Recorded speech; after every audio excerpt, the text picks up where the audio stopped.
নমস্কার বন্ধুরা, আজকে বানাবো উজালা ও এরাউট দিয়ে একটি সুন্দর রঙের আবির। তো পুরো ভিডিওটা দেখতে থাকুন। আমি এরাউট নিয়ে নিয়েছি আর অল্প অল্প করে উজালা দিয়ে এটি ভালো করে মিশিয়ে নেব। একবারে সব দেওয়া চলবে না, তো অল্প অল্প করে মিশিয়ে নিতে হবে।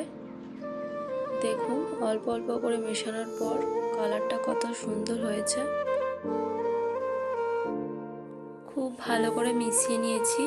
এবার এটি রোদ্দুরে দিয়ে কিছুক্ষণ শুকিয়ে নেব।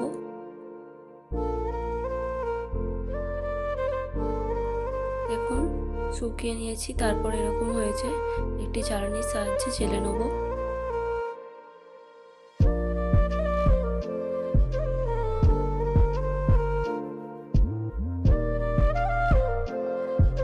দেখুন কত সুন্দর আবির তৈরি হয়ে গেছে। ভিডিওটা ভালো লাগলে লাইক, কমেন্ট, শেয়ার করে দেবেন।